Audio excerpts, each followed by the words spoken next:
பட்டி இருக்கும் போதும் கூப்பிட தான் செய்வேன். நினைச்ச உடனே அதில் வந்து என்ன இந்த வீடியோவில் என்ன நடக்குதுன்னா, இதில் வந்து இந்த கருங்காலி வேஷம் போட்டுருக்கிறவர் இப்போ தான் புதுசாக வேஷம் போடுறாரு. அதனால் இவருக்கு சாமியோட அருள் இறங்கி சாமி ஆடாமல் இருக்கிறாரு. அதனால் இந்த தலைமைக்காளியான இந்த செங்காலி வேஷம் போட்டுருக்கிறவர் என்ன சொல்கிறாருன்னா, இந்த வருஷம் தீச்சட்டி எடுக்கும்போதும் நான் உன்னை அழைப்பேன், நான் கூப்பிட்ட உடனே நீ வரணும் அப்படின்னு சொல்கிறாரு. சொல்லு வராதுமா வரல சொல்லு சொல்லு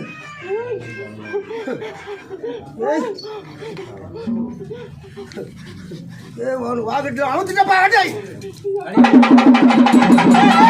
இப்போ என்ன சொல்கிறாங்கன்னா, அந்த சுடுகாட்டு காளி சாமிக்கிட்டே கேட்குறாங்க, சொல்லு நீ வருவியா அப்படின்னு சொல்லி கேட்குறாங்க.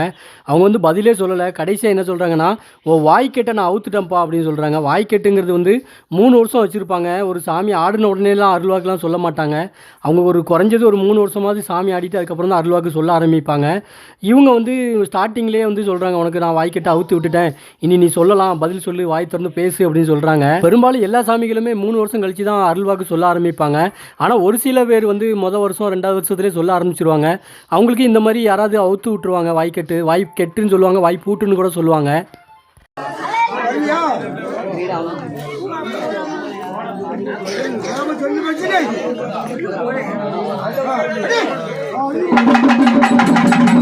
மறுபடியும் கேட்குறாங்க, நான் கூப்பிட்ட உடனே நீ வருவியா அப்படின்ட்டு. ஏன்னா தீச்சட்டி எடுக்கும்போது வந்து சாமியோட அருள் எப்போவுமே இருக்கணும். அவங்க சாமி ஆடாமல் இருக்கிறாங்க அப்படின்னா அது ரொம்ப கஷ்டமாயிடும் அவங்களுக்கு. அதனால தான் நீ எப்போவுமே வரணும், நீ கூப்பிட்ட உடனே வந்து நிற்கணும் அப்படின்னு சொல்லி சொல்கிறாங்க. இந்த செங்காலி வந்து சுடுகாட்டுக்காளியோட அக்கா, அதனால தான் உரிமையோடு இப்படி மிரட்டுறாங்க. ஆனால் இந்த சுடுகாட்டுக்காளிக்கு கடைசி வரைக்கும் பேச்சு வரல. ஆனால் போக போக பேச ஆரம்பிச்சிருவாங்க. இன்னும் 2-3 நாளில் கூட அவங்க வாய் திறந்து நல்லா அருள்வாக்கெலாம் கூட சொல்கிற அளவுக்கு பேச ஆரம்பிச்சிருவாங்க.